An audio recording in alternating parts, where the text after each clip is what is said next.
Baik, Assalamualaikum warahmatullahi wabarakatuh. Perkenalkan, nama saya Noven Ariansah.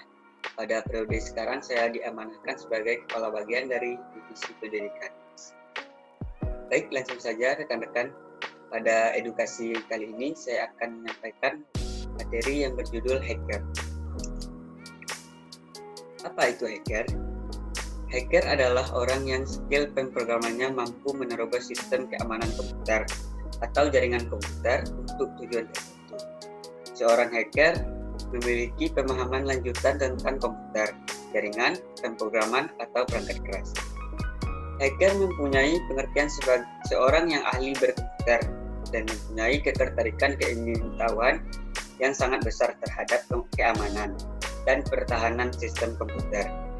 Dan hacker tentunya mempunyai kemampuan yang dalam membuat perangkat lunak atau software developer. Nah, apa saja tipe-tipe dari hacker? Yang pertama yaitu ada white hat hacker. White hat hacker adalah peretas yang membantu suatu bisnis menemukan celah dalam sistem keamanan mereka, kemudian memberikan solusi untuk mengatasi masalah tersebut. Tipe hacker yang juga sering disebut dengan ethical hacker ini juga sering digunakan untuk melindungi bisnis dan organisasi online dari berbagai macam cybercrime. Yang kedua ada black hat hacker. Kebalikan dari white hat hacker, black hat hacker adalah mereka yang mengeksploitasi celah keamanan pada sistem maupun software. Tujuan dari eksploitasi tersebut umumnya adalah untuk menyebarkan malware, mencuri data, mengambil alih ataupun bahkan melumpuhkan perangkat yang tertarget. Yang ketiga ada grey hat hacker.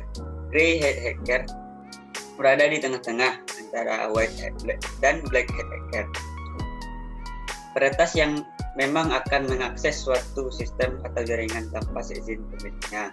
Namun tujuannya bukanlah untuk melakukan tindak kejahatan. Pelaku biasanya mencari kelemahan keamanan yang dimiliki sistem atau jaringan tersebut, lalu menawarkan solusi mengatasi celah tersebut dengan imbalan tertentu. Yang keempat adalah red hat hacker. Red hat hacker adalah mereka yang mencoba menemukan black hat hacker dan menghentikan usaha mereka dalam meretas suatu sistem atau jaringan. Tipe hacker ini seringkali mengambil alih senjata yang digunakan oleh black hat hacker dan menggunakan untuk menyerang balik perangkat mereka. Yang kelima ada blue hat hacker. Blue hat hacker adalah mereka yang meretas perangkat atau jaringan individu, bisnis atau suatu organisasi untuk melancarkan serangan dan balas dendam. Nah, yang keenam ada green hat hacker. Green hat hacker merujuk pada hacker yang bertujuan dan belajar mengasah kemampuan mereka dalam dunia hacking. Yang ketujuh ada script kiddie.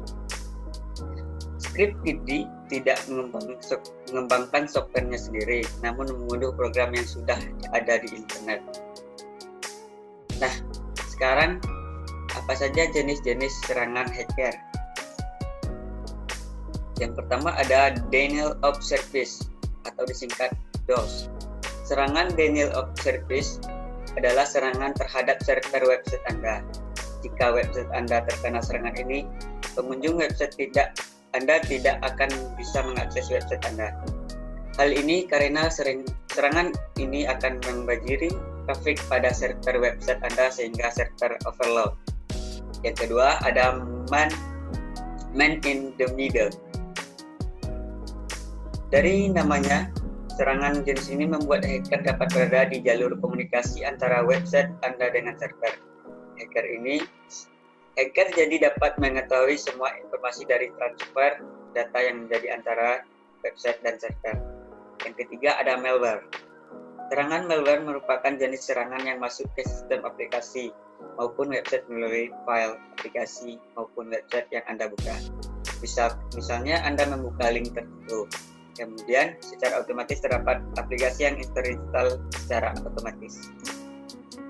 Nah, yang keempat ada drive-by attack. Hacker akan mencari website yang tidak aman untuk menyisipkan skrip berbahaya dalam kode HTTP atau PHP. salah satu halaman. Dalam skrip tersebut kemungkinan telah disisipkan malware yang bisa diinstal di komputer pengguna. Nah, yang kelima ada cross-site scripting. Hacker lalu pada jenis ini, hacker lalu memasukkan skrip tertentu dengan menggunakan malicious JavaScript di website. Ketika pengunjung mengunjungi website tersebut, data seperti username, password, dan data lainnya akan ditransfer ke hacker. Yang keenam ada SQL injection. Serangan SQL injection merupakan serangan yang juga banyak dilakukan oleh para hacker. Serangan jenis ini menyerang database server untuk mencuri informasi username dan password, mengubah database, dan memasukkan konten berbahaya. Yang ketujuh ada phishing. Phishing merupakan pencurian data oleh hacker dengan cara mengelabui korbannya. Jadi tanpa disadari korban menyerahkan datanya begitu saja secara sukarela. Data yang dicuri mulai dari pribadi, data akun hingga data finansial Anda. Yang kedelapan ada credential risk. Credential risk adalah saat hacker berusaha masuk ke akun-akun Anda yang lain setelah mendapatkan satu username dan password. Alhasil, semua akun Anda bisa dibobol hanya dari satu password. Nah, sekarang kita masuk pada tips cara menghindari serangan hacker. Yang pertama, jangan membagikan data pribadi secara sembarangan. Yang kedua, gunakan VPN. Yang ketiga, matikan jaringan Wi-Fi atau Bluetooth ketika tidak digunakan. Dan yang keempat, gunakan password yang kompleks. Yang kelima, jangan gunakan password yang sama untuk semua akun. Nah, terima kasih. Mungkin pada edukasi kali ini itu saja yang bisa saya sampaikan. Semoga bermanfaat. Lebih dan kurang saya mohon maaf. Assalamualaikum warahmatullahi wabarakatuh. Hidup HMJSI.